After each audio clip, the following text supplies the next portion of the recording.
alors transition bi dañuy dem si sa leader Ousmane Sonko. waxaale également si ay xew-xew yi nga xam ni xewoon na fi si ay jamono weeru mois de mars sax daanaka jamono jooju taxoon na lu toll si fukki nit ak ñeent daal si ñàkk seen bakkan. ñu daal di ibbi ab enquête ba tey jilee dossier boobule puusul paasul.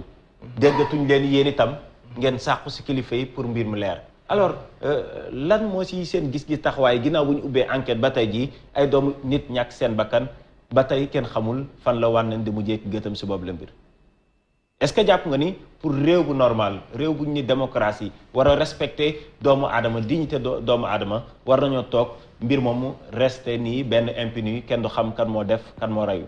ah déet loolu koy amul ci benn réew bu respecté boppam amul ci benn réew bu respecté boppam. boo xam ni lu mel nii li fi amoon février ak mars am na fi ma rectifier le tuuti rek directeur de l' école du parti wéy mais dañoo changé tour école du parti tuddee ko léegi Daaray Cheikh Anta Diop. Daaray Cheikh Anta Diop waaw Cheikh Anta Diop nga xam ni dafa bokk ci suñuy référence Cheikh Anta Diop Mamadou Dia Thomas Sankara suñu siège bële ñi ngi ko tuddee Mamadou Dia Kër Maodo la ñu ko tuddee. école du parti léegi ñi ngi ko tuddee Daaray Cheikh Anta Diop. d' accord donc pour revenir un peu ci sa question. lu mel noonu réew mu normal du fa am lu mel noonu bu amoon ci réew mu normal dès les premières heures balaa dara di xew maanaam ay ba yegg ba ci ay nit di dee dès les premières heures la ñuy jël dossier bi classé ko sans suite compte tenu. Ah bon? Absolument. Comment ça? Classé ko sans suite. est-ce que yaa ngi dégg. Comment ça? Vous voulez me faire revenir ci ay affaires yoo xam ne yéen ñëpp yéen a ngi koy fàttaliku. xam nga laissez-moi vous dire pourquoi bàyyi ma expliquer la lu tax. bu dee réew mu respecté boppam la. rapport d'enquête yi nga xam ne moom la ñu jot. jóge gendarmerie. contradiction yi am ci wax yi nga xam ne moom la xale bi wax. ak témoignage yi nga xam ne nit ñi nga xam ne ils étaient directement ou indirectement liés à cette affaire là yu ñu def. dossier boobu dañ ko waroon a classé sans suite dès les premières heures malheureusement cherchant à liquider un adversaire politique mais dañ ko patamee daal di koy gaaw nangu ci loxoy capitaine Touré yóbbu ko rapidement ci doyen des juges loolu moo indi problème yii yépp dans ce pays là xam nga lan mooy problème mu Sénégal nous avons un président de la République bi nga xam ne lenn rek mooy obsession du am adversaire bu ko mën a bu koy créer problème devant lui loolu rek mooy problème. xanaa amoo leen confiance su yoonu Sénégal pour mbir mi ñu yóbbu ko foofu atte ko su fekkee ne Ousmane Sonko parce que moom wax na ko lu mu bëgg mooy ñu dem atte. su fekkee ne moom deful comme nu mu koy waxee. bu boobaa Sénégal ñëpp xam ne Ousmane Sonko. mais loolu rek la ñu yàkkamti. non parce que li ngay waxee ni soo waxee classé sans suite. mais xanaa xamu leen lan mooy classé sans suite. classé sans suite ci procédure judiciaire la bokk. mais sans bi il est en cours. quand une affaire.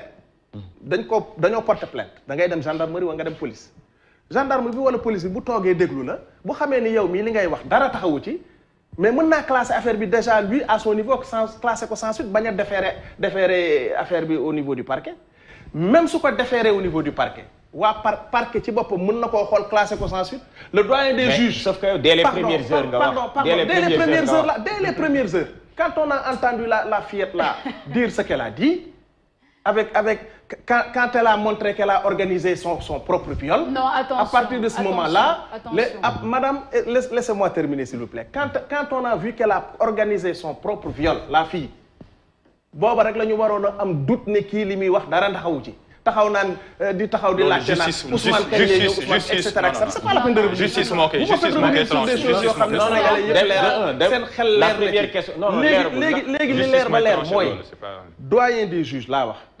xam nga quand je parle de classer la chose sans suite mënoon naa wax ni ci à partir mais doyen des juges.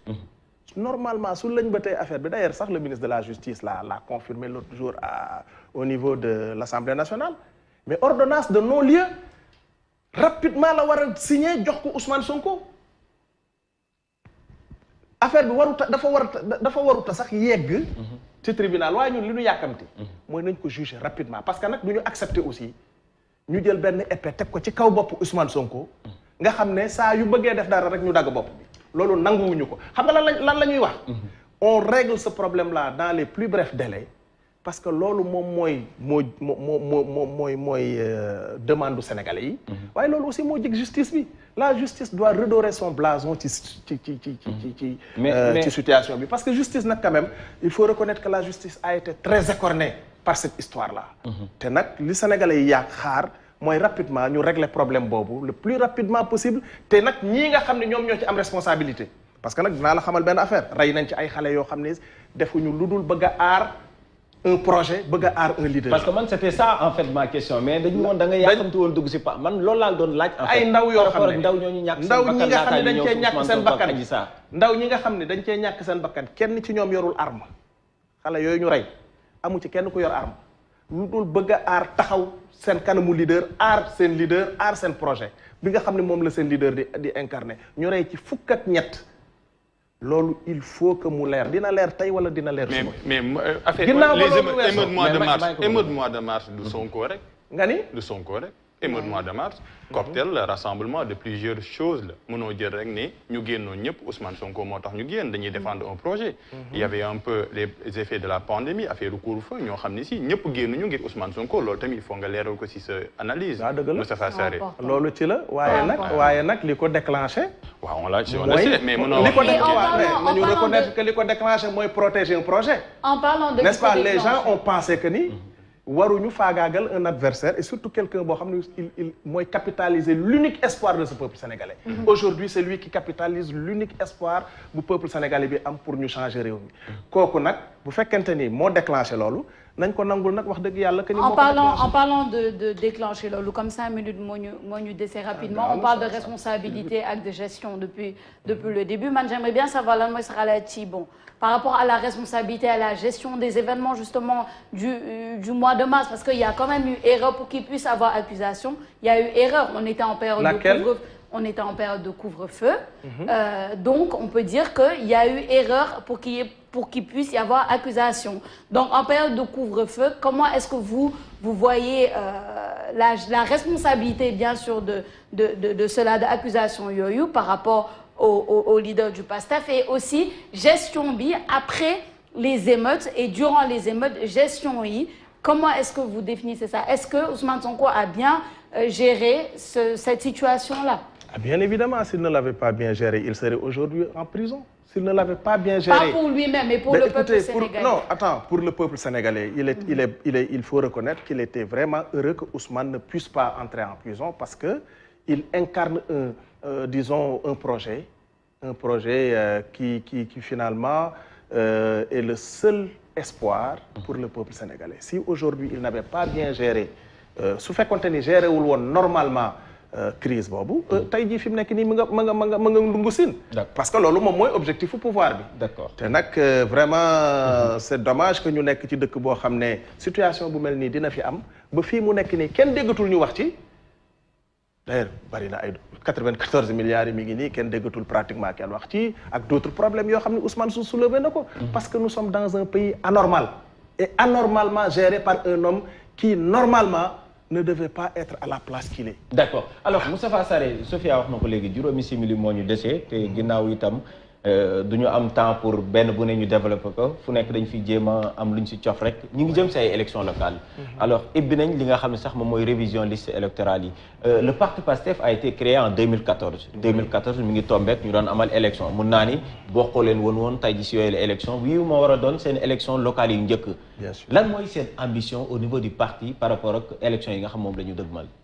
waaw da nga may foofu nag ma sargal wax dëgg yàlla tous les responsables du parti et les militants du parti parce que un parti qui en 2014 déjà bi ñu koy créé kenn xamul woon benn responsable parti bi parce que li ñu baaxoo xam fii au Sénégal mooy parti déjà nit moo koy créé Pastef nit créé wu ko ne pensez pas que Ousmane Sonko moo créé Pastef ay ndaw ñoo ànd toog créé parti bi jiital Ousmane loolu mooy première spécificité Pastef deuxième spécificité Pastef mooy amul benn responsable boo xam ne mës nga def politique ca jamono jooju bokk ci biir parti bi te li ñu baaxoo xam mooy ñiy créer parti yi nga xam ne ñoom laa tudd léegi pour ñu am maanaa il faut que ñu xamoon leen d'abord. C'est des gens qui occupaient de hauts postes de responsabilité dans l'État xuloog nguur gi génn créer seen parti wala nguur gi daanuñu créer seen parti. d'accord mooy ñi ñu fi mën a tudd ñëpp Djibo Ka Moustapha tey lan mooy mais lan mooy seen ambition personnelle. ñun suñu ambition personnelle. suñu ambition c'est-à-dire li koy dëggal moom mooy position bi nga xam ne moom la ñu askanu Sénégal jox tey jii nii. li ñu bëgg mooy tàmbali dès 2022. ci élection locale yi fexe ba wan Sénégalais yi ne am na beneen façon bu ñu war a mën a yoree seen alal. te loolu ñu ngi koy tàmbalee ci élection locale yi li ñu bëgg mooy le maximum de collectivités locales Pastef ak ñi muy àndal gagné ko le maximum possible. fexe ba wan Sénégalais yi et puis au bout de quelques mois wan Sénégalais yi que ne am na beneen façon bi nga xam ne moom la ñu war a mën a gérer. jàppoon ni Sénégalais yi tamit seen confiance ñu ngi ko accordé ba tey ki fi nekk jamono ji gagné leen ci élection présidentielle yi ñu génn. le président Macky Sall. mais seet loolu kay question boobu maa ngi la koy delloo ndax munoo gagné élection mars 2019. oui mais mars 2021. askanu Sénégal du Dakar rek non askanu Sénégal sare yi. askanu Sénégal mun na am ñu faral Ousmane Sonko ak ñeneen pas ñi nga xam ne askanu Sénégal mu génn dama ni parce que souvent da ngeen di poser ak di jàpp ni c'est contradictoire aussi tout à l'heure Alioune Sarr a dit que nous du mais moom laa la wax nee naa la participation la ak ñeneen loolu aussi laa la fekk attendez voilà loolu laa la fekk ñeneen la moom laa la mais bu Sénégal yëpp la li ëpp ci askanu Sénégal déet sare loolu mënoo ko askanu Sénégal génn na rek ñenn ci wan askan wi Macky génn Sall nañ que ni ànduñu ak moom d'accord alors loolu moo am en mars alors élection yooyu wax nga ko seen Oui. bëgg-bëgg peut-être mooy ànd seeg ñeneen Absolument. yow mbaaw ngay bàyyeekoo foofu ngay yeewoo Oui. gis nañ ni pas très longtemps waxtaan amagul seen diggante ak yéen ñeer ba ñëpp pare mais dañ ni dañ la investir yow nga war a doon seen candidat en tout cas lire naa ko à travers benn militant bu ko publier Facebook alors lan mooy sa ambition personnelle au niveau de Mbao est-ce que tey jii bëgg nga jël mairie ba waaw xam nga damay bëgg a leeral foofu damay wax ne dama nekk coordonnateur section communale u Mbao section communale bi ci boppam moo daje ak 87% des délégués yi fa nekk ne dañ ma bëgg a def seen candidat man personnellement muy lu ma nangu ba pare nag bëgg a am ambition dëggal ko waaye dans un cadre quand même élargi parce que dañu nekk ci déjà au lendemain de l'élection présidentielle rek nekkoon nañu ci cadre opposition foofu Mbao waaye dañuy xaar tamit parti bi jox ñu direction yi nga d'accord pour jeexal parti bi jox la xam nga ñi ngi bi mooy seen première élection locale wax naa ko Oui. ngeen jóge ci présidentielle Ousmane Sonko ak yéen ngeen def benn jéego arrivé 3e Oui. mais Mbao gi nga dëkk tey jii élection locale ñëpp xam nañ ni am na ay réalité est-ce que jàpp nga ni yow réalité bu mel nan bon réalité bi mooy foog nga nekk ki nga xam ne gox bi daf lay xam parce que loolu du présidentiel kenn ku ne gox bi nga dëkk tey jii yow est-ce que jàpp nga ni am nga poids bu war a mun a tax waa Mbao jox la seen confiance Mais pas ci sukkandiku si Ousmane Sonko de mais Moustapha Sarré candidat waaw mais su ma ko amul woon kon du ma accepter candidat de mun nga ko accepter mais non de dama bañ gàcce nga moo ko war a xam dama lay xamal benn affaire moi je ne suis pas un politicien j'ai attendu d'avoir l'âge que j'ai pour faire de la politique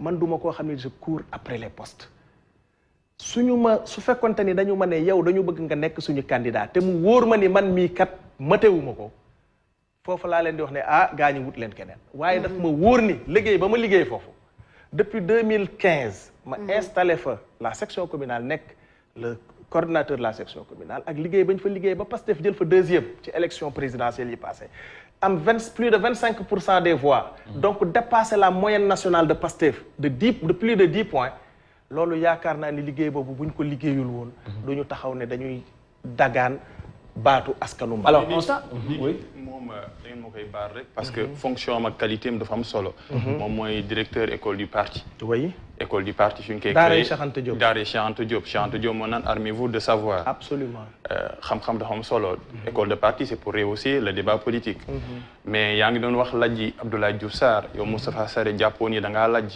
parce que politique également c'est l'art de la contradiction nit wax waaw kii tamit wax déet ñëpp ñu ànd ak des arguments mais aujourd'hui qu'est-ce qui se passe sur les réseaux sociaux insulte saaga su fekkee ni da nga wax Ousmane Sonko dara quelle est sa responsabilité yow mii nga xam ne yaay directeur école du parti c'est lii nga xam ne ñu ngi koy woowee un terrorisme intellectuel te muy commencé ramper te ñëpp xam nañ ni le Sénégal a toujours fonctionné à travers les différends je ne suis pas d'accord avec yow mais damay déglu nga wax après ñu échanger ay arguments pour aboutir à un consensus wala un dissensus mais politiquement correct yow est-ce que lajjoo en tant que directeur école parti Pastef dama lay tontu ci ñaari fànn mooy premièrement yaa ngi def ay accusations gratuites dara des accusations gratuites parce que dara wóorule ci ne ñii di saaga Pastef la ñu bokk d'abord benn.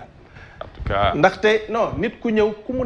d'ailleurs ñun am nañu non dama ne ñun am nañu ay firnde ne am na ay réseau yoo xam ne dañ koy créer di jël ay photo profil.